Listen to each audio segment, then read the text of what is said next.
অসভ্য জানোয়ার, মন্দিরের ভেতরে অসভ্যতামি করতে লজ্জা করে না? আহা, আপনি ভুল করছেন। সিঁড়ির উপর একটা সাপ ছিল, আপনার পায়ে ছবল দিত তাই। সাপ? কোথায় সাপ? আপনি কি স্বপ্ন দেখছেন নাকি? আরে নিতাইগঞ্জের মন্দিরে তো কোনোদিন সাপ দেখিনি। ওই তো সিঁড়িতে সাপ। সর সর সামনে থেকে সর। মিথ্যে কথা বলে তুই পার পাবি না আগুন। মন্দিরে দাঁড়িয়ে এতগুলো লোকের সামনে নিতাইগঞ্জের মেয়েকে তুই অসম্মান করেছিস, এর শাস্তি তোকে পেতেই হবে। আপনারা বিশ্বাস করুন, আমি কোনো অন্যায় কাজ করিনি, আমি শুধু প্রাণ বাঁচাতে চেয়েছি। এসব কথা একদম বন্ধ করো। তুমি কি করতে চেয়েছো আমাদের আর জানতে বাকি নেই। আপনারা দয়া করে বিশ্বাস করুন, আমি সত্যি বলছি, ওখানে সাপ ছিল। ছিল তো গেল কোথায়? বদমাশি করার আর জায়গা পাও না? আমাদের গায়ের মেয়ের সম্মানে হাত পড়েছে। রতুল্লাহ, আমরা কিন্তু এর একটা বীজ চাই। নিশ্চয়। এই সৎ চরিত্রের আগুন, এবার আগুনেও কলঙ্ক পড়লো তো? মিথ্যে কথা বলে কিন্তু আপনারা আমাকে কলঙ্কিত করছেন। মিথ্যে কথা? এতগুলো লোক তোকে মিথ্যে কথা বলছে, তাই না? চৌধুরী বাবুকে খবর দে, এবার সে নিজে এসে তার ভাইয়ের বিচার করুক। ধর একে।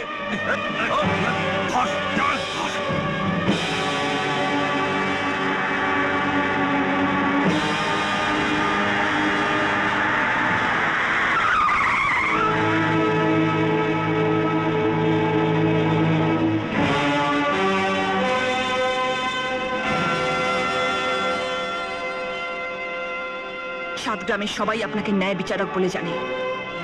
আজকে আপনার কাছে আমার আর্জি, আমি বিচার চাই। মন্দিরের সিঁড়িতে অপমানিত হবার বিচার চাই। আমরা মেয়ে মানুষ বলে কি আমরা মন্দিরে পুজো দিতে আসতে পারবো না? আজকে যদি আপনি আপনার ভাইকে ক্ষমা করে দেন, তাহলে এখানে কেউ আপনাকে ক্ষমা করবে না। এই শয়তানকে আপনাকে সাজা দিতেই হবে। এই চৌধুরী, মুখের ভাষা যে একেবারে বন্ধ হয়ে গেল। একটা কথা মনে রেখো, আজ তোমার ভাইয়ের বিচার কিন্তু তোমাকেই করতে হবে, তা না হলে আমরাই ওকে শাস্তি দেবো।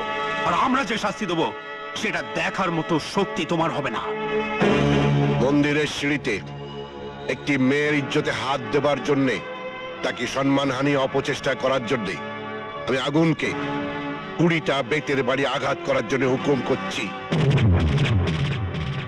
যা কুনাল, যা, বেত নিয়ে যা, পিটিয়ে আগুনকে শিক্ষা দিয়ে দে, বুঝিয়ে দে মন্দিরের সিঁড়িতে দাঁড়িয়ে বেলিলা পড়া করার শাস্তি কি। যা। যাচ্ছি।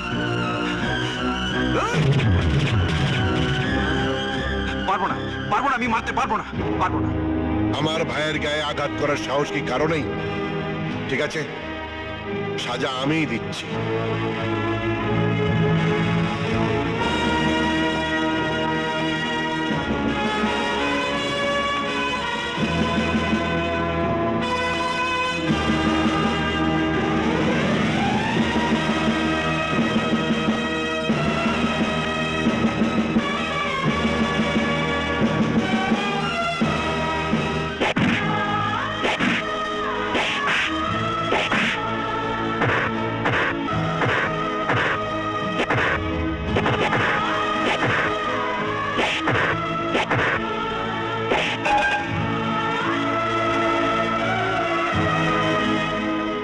বলছিস অঞ্জলি? আমি তো নিজের কানকেও বিশ্বাস করতে পারছি না। আমিও প্রথমে নিজের চোখকে বিশ্বাস করতে পারিনি বৌদি। না না না, তোর বোধহয় কোথাও ভুল হচ্ছে। চৌধুরী বাড়ির ছোট ছেলে এ কাজ করতেই পারে না। ভুলটা তোমার হচ্ছে। মন্দিরের সামনে অত লোকজনের মধ্যে ছোটবাবু আমার সম্মানহানি করার চেষ্টা করেছিল। ভাগ্য ভালো বৌদি, প্রতুল বাবু ওখানে ঠিক সময় এসে পড়েছিলেন। আমার কাছে পুরো ব্যাপারটা কিরকম ধোঁয়াটে লাগছে জানিস। যাকে বাপু, তুই একটু সাবধানে থাকিস, কেমন? থাকবো। দাঁড়া, এই টাকাটা রাখ। এতগুলো টাকা? কিছুটা তোর মালা গাঁথার দাম, আর বাকিটা একেবারে তোর জন্য নে। কিন্তু এত টাকা আমি কি করব? আর তাছাড়া তুমিই বা আমাকে এত টাকা দিচ্ছ কেন? যে কটা টাকা রোজগার করিস তার কিছুই তো নিজের কাছে রাখতে পারিস না, সব তো তোর মাইমাকে দিয়ে দিস।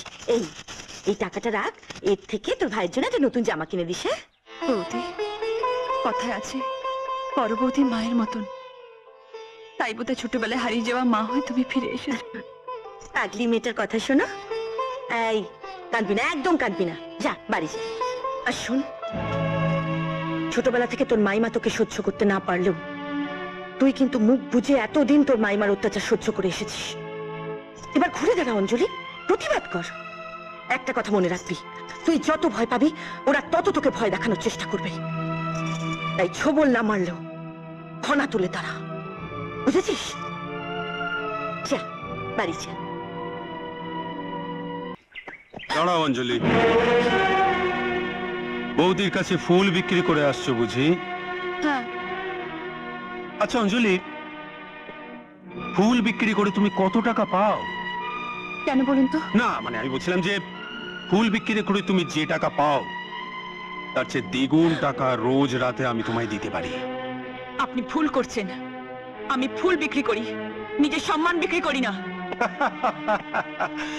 রাগলে তোমাকে ভারী সুন্দর লাগে।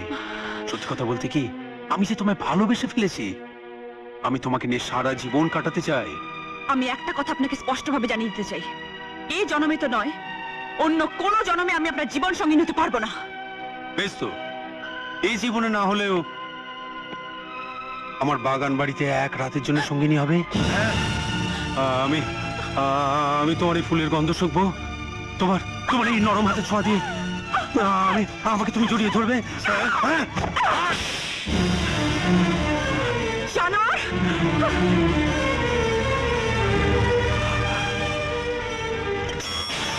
ও মা, এত সুন্দর কাবলিশটা তুই ভেঙে ফেললি? হাত ফসকে পড়ে গেল তো। ওরে ও হারামজাদা, হায় হায় হায় হায়, বলি কাজের সময় মনটা কোথায় থাকে শুনি? এই কাপটা কোত্থেকে আসবে রে? বল, আমি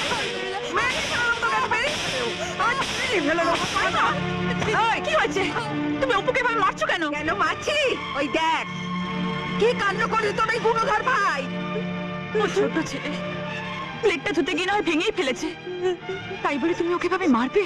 তা ভাইয়ের জন্য দিদি যদি এতই দরদ, তো কাপ ডিশটা কিনে দিবি আর মারবো না। ঠিক আছে,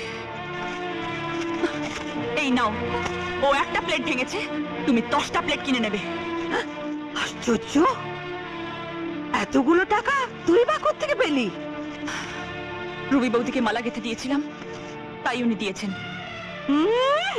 আমাকে বুঝতে পেয়েছিস? কেউ মালা গাঁথার জন্য এতগুলো টাকা দেয়? বল হারামজাদি, কার কাছে কত বিক্রি করে এলি? এতগুলো টাকা কোথা থেকে পেলি? মাইমা, মুখ সামলে কথা বলো, কোন নোংরা পথে আনা টাকা আমি তোমাকে দিইনি। ও মা, আমাকে তুই চোখ রাঙাচ্ছিস? চোখ রাঙাচ্ছি না, কিন্তু স্পষ্টভাবে একটা কথা আমি তোমাকে জানিয়ে দিচ্ছি, যেদিন আমরা টাকা দিতে পারবো সেদিন এ বাড়ির খাবার খাবো, তোমার মার নয়। আর যেদিন টাকা দিতে পারবো না সেদিন তুমি মেরে তোমার হাতে সুখ মিটিয়ে নিও। চলে আয় অপু, চলে আয়। পাখির বল ফুটেছে, কিন্তু আর না, আর অপেক্ষা করা যাবে না।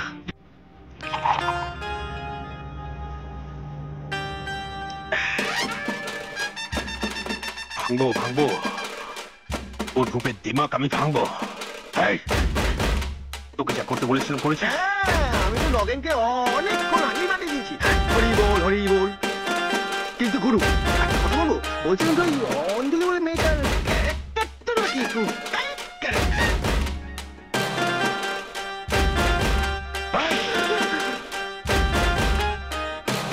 টাইট ক্যারেক্টারকে কেমন করে লুজ করতে হয় সে রাস্তা আমার জানা আছে। ওই তো নগেন এসে গেছে। এনেছি বস। অঞ্জলি বলে মেয়েটা তোমার কে হয়? ছোট বাবু, তোমার ওই ভাগ্নি গেছে আমার চাই। এনেও টাকা, প্রয়োজনে আরো পাবে। নগেন, নয় যাও এটার সঙ্গে। এই চলো।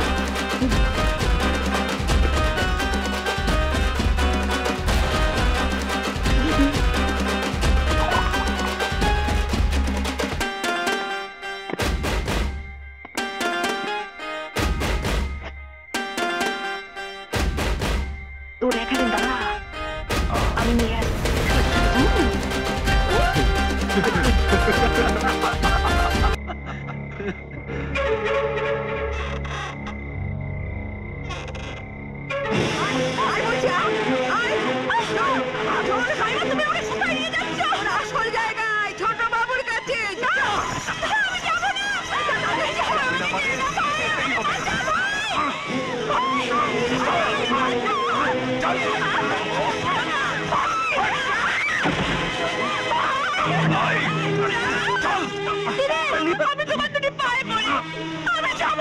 যেতে তোকে হবেই। তুমি আমার এত বড় সর্বনাশ করো না মাইমা।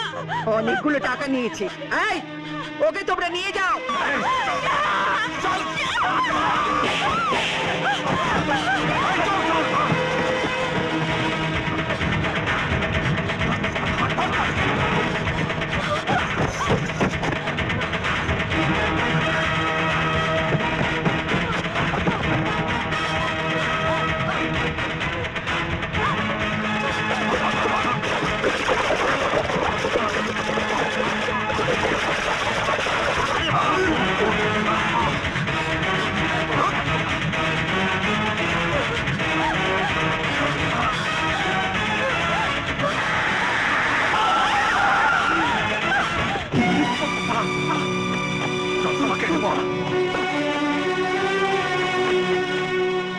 কি ব্যাপার, এত রাতে তুমি এখানে? ওরা কারা? ওরা রায়বাড়ির ছোট ছেলে প্রতুল রায়ের লোক। আমার মাইমা প্রতুল রায়ের কাছে আমাকে বিক্রি করে দিয়েছে। সে কি? তাই তো আমি আপনার কাছে এসেছি, আমাকে বাঁচান, একটু আশ্রয় দিন। আশ্রয়? আশ্রয়? তুমি তো সেই মেয়ে যার কথার উপরে বিশ্বাস করে আমি আমার নিজের ভাইকে নিজের হাতে মেরে রক্তাক্ত করেছিলাম। আমার ভাইয়ের শরীরের থেকে রক্তের দাগ হয়তো মিলে গেছে, কিন্তু আমার এই বুকে যে ব্যথার দাগ সেটা এখনো মুছে যায়নি। তোমাকে আশ্রয় দিয়ে আমি আর নতুন কোনো বিপদের সৃষ্টি করতে চাই না। দাঁড়ান, আমি জানি এই মেয়েটির জন্যই একদিন আপনি আপনার ভাইয়ের গায়ে হাত তুলেছিলেন। ভাইকে মারার সেই ক্ষত আজও আপনার বুকে লেগে আছে। কিন্তু কিন্তু একবার ভেবে দেখুন, ওর একটা ছোট্ট ভুলের জন্য আজ যদি আপনি ওকে আশ্রয় না দেন, তাহলে তাহলে ও কলঙ্কিত হবে। তখন আপনি আপনার বিবেকের কাছে কি কৈফিয়ত দেবেন? কি হলো, নিতাইগঞ্জ তথা ময়নাগুড়ির সুবিচারক মহামান্য চৌধুরী মশাই, এই কি আপনার সুবিচার? থামুন, বিচারের আপনি কি বোঝেন? এই মেয়েটির গায়ে হাত দেওয়ার অপরাধে আমি আমার ভাইয়ের বিচার করে শাস্তি দিয়েছিলাম। সেই ভুল করেছে আমার রায়বাড়ির ছোট ছেলে রাহুল রায়কে। বলুন, তার ভাইয়ের বিচার করতে। উপায় থাকলে সে ব্যবস্থা আমি আগেই করতাম, কিন্তু রায়বাড়িতে আমার কোনো প্রতিবাদ টিকবে না, আপনি বিশ্বাস করুন। তাই আমি আপনাকে হাত জোর করে অনুরোধ করছি, আপনি ওকে ক্ষমা করুন, ওকে আশ্রয় দিন। তা আমার পক্ষে সম্ভব নয়, কারণ আমি চাই না ময়নাগুড়ির কোনো ক্ষতি হোক। ময়নাগুড়িকে বাঁচাবার জন্য আপনি আছেন, কিন্তু এই অসহায় মেয়েটিকে বাঁচাবার জন্য কেউ নেই, কেউ নেই।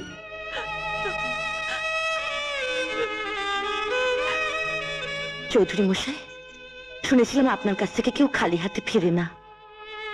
আপনি পারেন না এই অসহায় মেয়েটিকে আপনার বাড়িতে একটু আশ্রয় দিতে, ওর ফুলের মতো জীবনটাকে বাঁচাতে? নইলে যে আত্মহত্যা করা ছাড়া ওর কোনো উপায় থাকবে না চৌধুরী মশাই। ঠিক আছে বোন, ঠিক আছে। আমি জানতাম না রায়বাড়িতে এমন একজন মানুষ আছে যে একটা অসহায় মেয়েকে বাঁচাবার জন্য রাতের অন্ধকারে ছুটে আসতে পারে।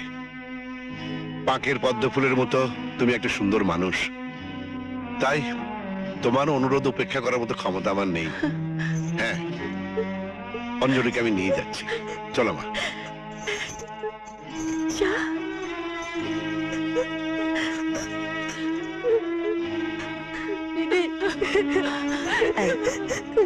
অঞ্জলি, একদম কাঁদবি না, আজ থেকে অপু আমার কাছে থাকবে। তুই নিশ্চিন্তে চৌধুরী মশাইয়ের কাছে যা, যা।